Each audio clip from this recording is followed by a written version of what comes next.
This evening we're going to be looking in Numbers chapter 10.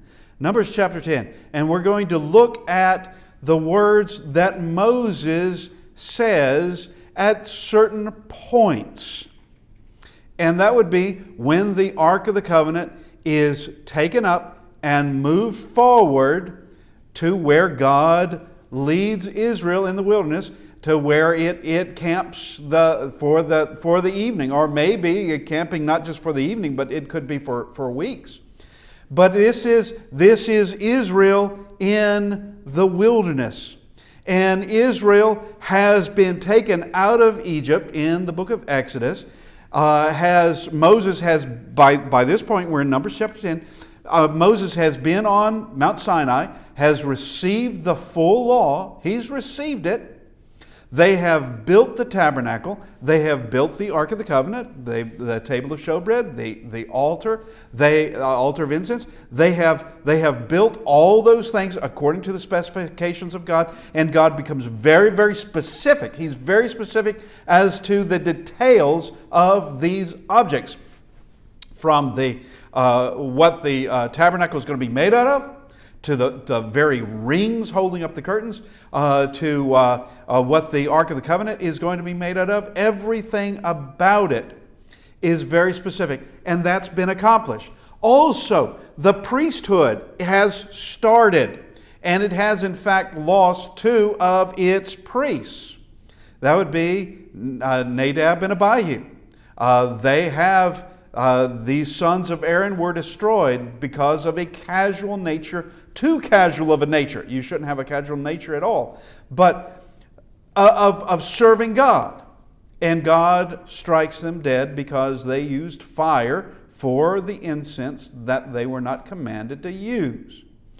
And you have all these various things that have been set forward as to how they're going to travel, who travels first, who is in the middle, who's at what tribes is in the end, where everyone camps. And now we see in verse 12, so Numbers 10 and verse 12, and the children of Israel set out from the wilderness of Sinai on their journeys. Then the clouds settled down in the wilderness of Paran. So they started out for the first time according to the command of the Lord by the hand of Moses. So they are being led by God through the wilderness. They have been, in this time, as we have already described, they have now been separated as a nation under its own law. The Bible calls it the law of Moses, and it applied to Israel only. It didn't apply to the Gentile world. This was separating Israel. Now, someone could become a proselyte like Ruth. Ruth was a Moabitess.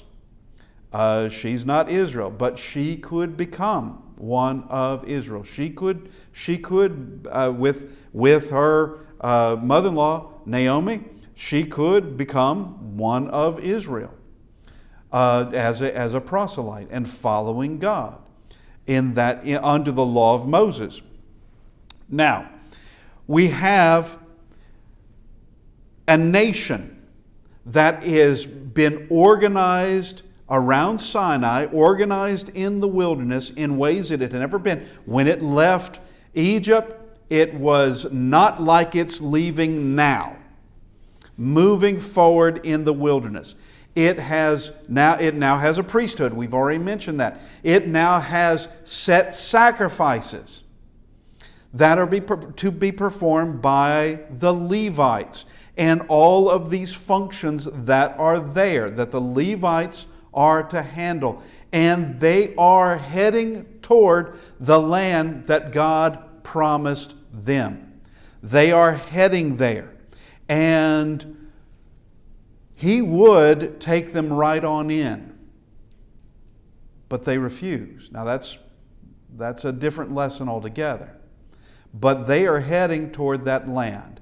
They are ready, and all they need is God in this. But He is guiding them in the day in this pillar of cloud. He's guiding them in the day.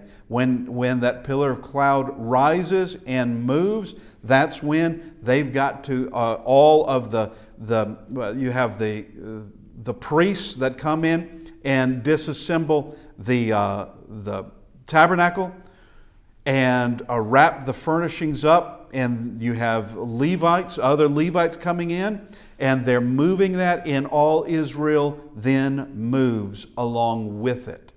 Judah being at the front of all of this. And we see these words, beginning in verse 33. So they departed from the mountain of the Lord on a journey of 3 days.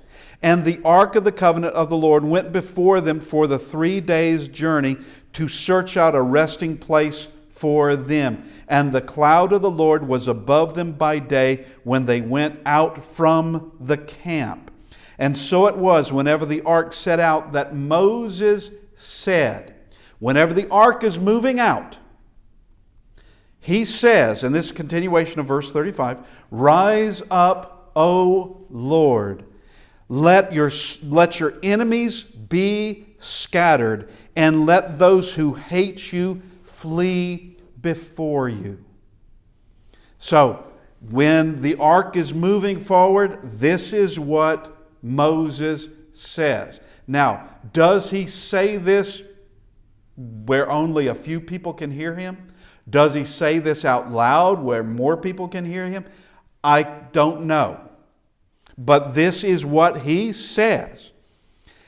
And when it rested, so at the end of the day, when it is time to settle down, when it rested, he said, Return, O Lord, to the many thousands of Israel.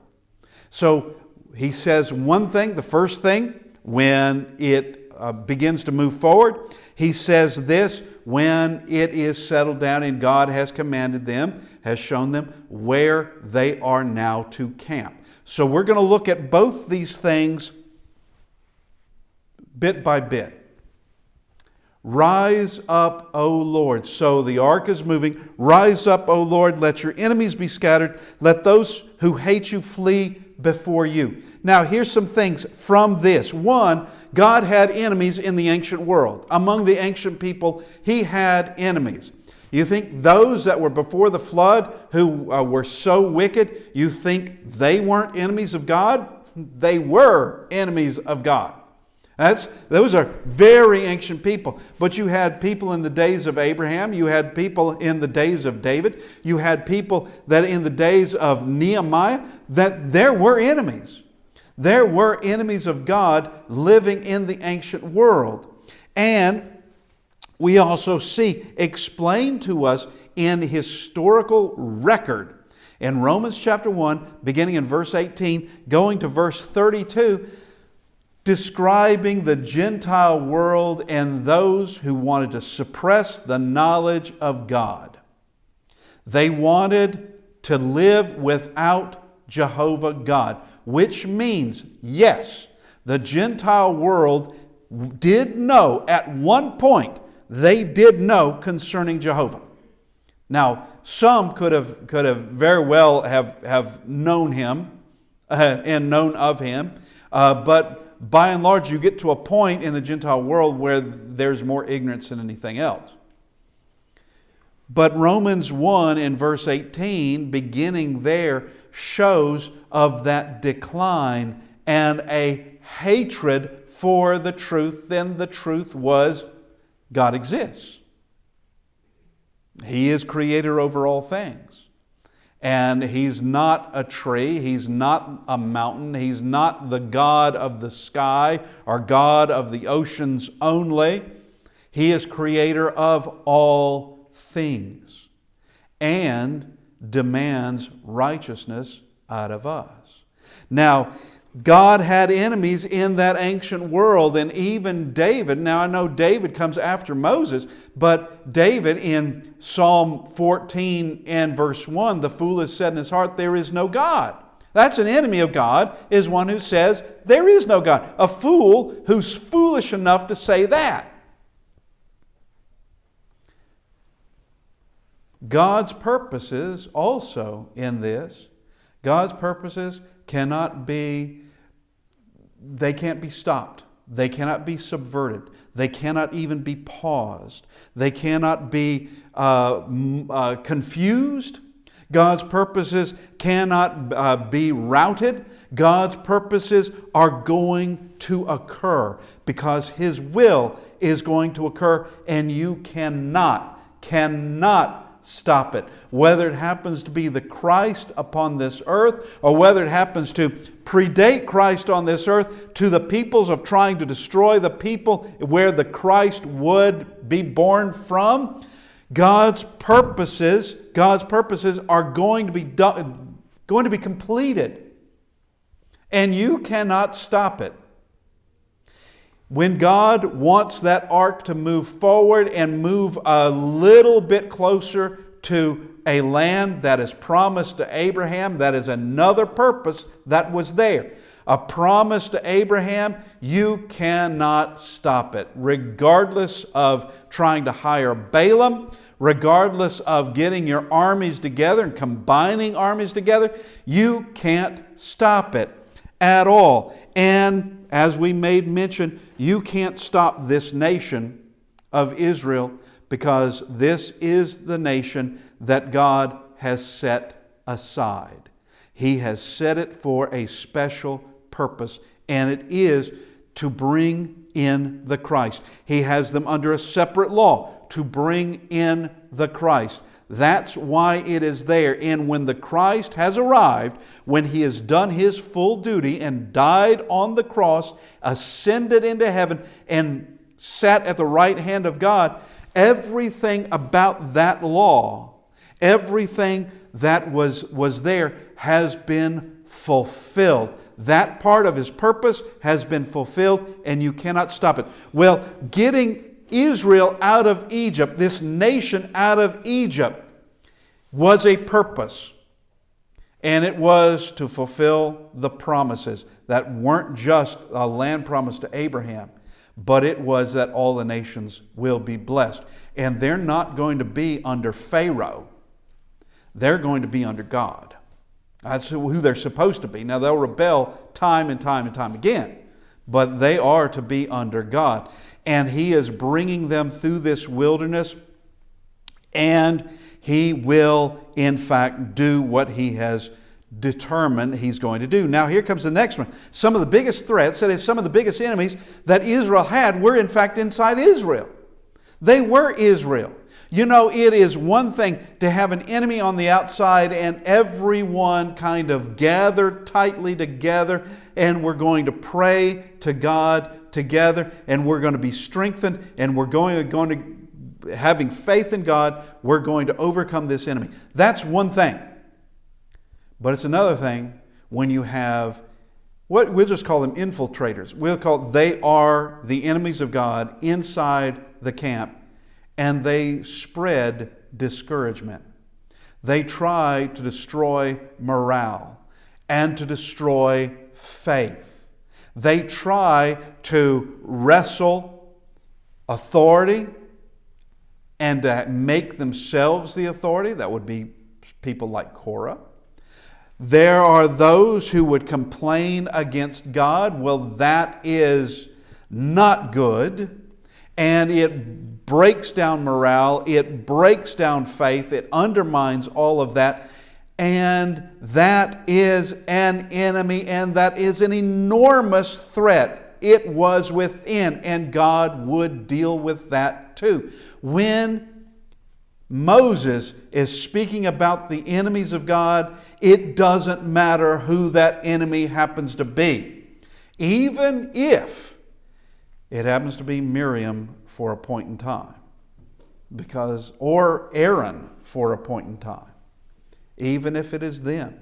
Now, both of them corrected their ways, and therein can be seen the mercy of God.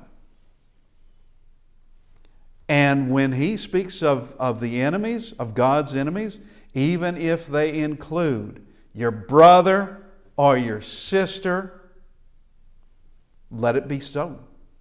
Let it be so. Now we go to the next part. And when it rested, he said, "Return, O Lord, to the many thousands of Israel." And he would not necessarily know how many people there were. Moses, I mean.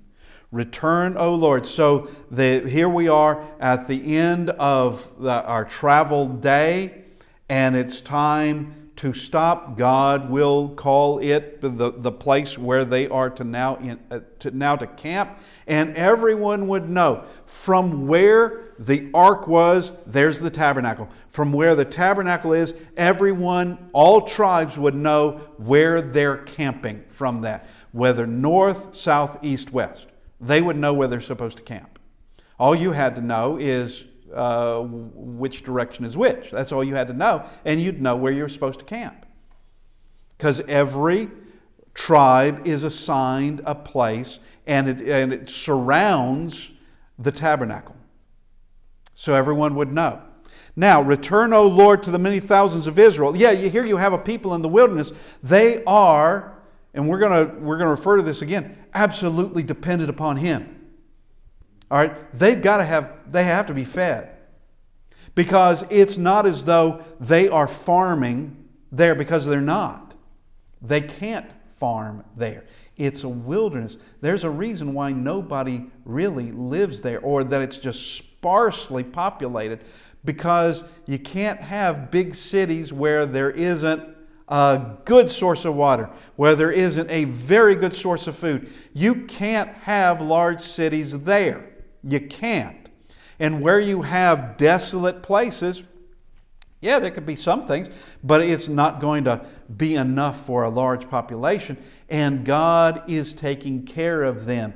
And do not think for a moment that the nations around that time and around that area were unaware of what was going on, because they knew. Egypt was not the only one that knew. Egypt was devastated. They were not the only one. There was a lot of trade, a lot of news, a lot of contacts between the nations. And we are talking about hundreds of miles away, whether it was by sea or whether it was by road. There was communication. And there would be those who knew. Even Rahab in Jericho, 40 years after the fact, can recite what happened in Egypt. She can recite it. And I'm not sure she was even born when those things occurred. I don't know how old Rahab was, but I'm not sure she was even born when they happened. Now, here is this people in a wilderness. They need Him. And here in this whole, return, O Lord, to the many thousands of Israel, here it is, we need you to protect us. We need your protection from just the basic needs of water and food. Just the basic needs. Things that wilderness would not ordinarily supply. Couldn't do it. They need Him to protect them from any enemy that might want to destroy them. Because it's not as though Israel was surrounded by legions of armies fighting for Israel.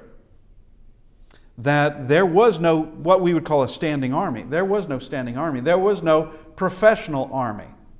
When the need arose, every able-bodied man would take his weapon and go to war. Join your tribe and you would follow them to war. And someone like Moses or later Joshua would guide the entire mission. That's how it was. And here they are, these people who have come out of Egypt. They've been in Egypt for 400 and some odd years. Now they're out in the wilderness. They're on their own. And I'm sure that those back in Egypt are wondering, when are they going to die out there? And the ones in Canaan are wondering, when are they going to die out there? Because this doesn't seem to be happening. Something is going on. They're being fed somehow. They are given water somehow. They don't seem to be dying off like you would think they would be. And here he is protecting them. Now, Moses in all of this is this confession. This confession, protect us, we follow you. You are, in fact, well, I should change this, we're completely dependent. You are the very one we follow. You are the one that has brought us here. Not that Moses is complaining in all this, because he's not. This is all said with extraordinary faith. But we're dependent on you, and you are to protect us, and we know that you will. We know that you will. And we are following you because of that. There is a promise, there is an end result, there is a hope that we have, and we come to this. You, in fact, provide all hope. You are our hope. You are the one that we call upon. You are the one that we are to cling to. And this is, in fact, the lesson that God wants them to learn, because no one could keep them in this wilderness alive. No one could do it. They can't do it on their own cleverness. No amount of, they're surrounded by those that would devastate them. There's nothing about this wilderness that actually is congenial. There's nothing that's really hospitable. There's nothing about it that where you would be able to have this many people out in this wilderness, and they are dependent upon Him. And there is a lesson that begins in Egypt, that goes through all this of where He's miraculously feeding them, He's miraculously taking care of them. And are they learning anything? And with some, we've already said there were enemies in that camp. With some, they're not learning. Or they just unlearn. They just disregard what they learned. And it's not peculiar with Israel. As humanity goes, we can be very guilty of that. We can be guilty of that. Of seeing God taking care of us and not knowing what we're seeing. Not giving Him the credit. He is protecting us, helping us, blessing us, and not really thinking about how it's happening. It's like had a discussion a number of weeks ago of, yet the Lord will take me in, those words, though my father and my mother have forsaken me, yet the Lord will take me in. And the idea was that the Lord has never taken me in, and the response is, what would that look like anyway? What would it look like? What do you think that should appear like? Maybe you have a home.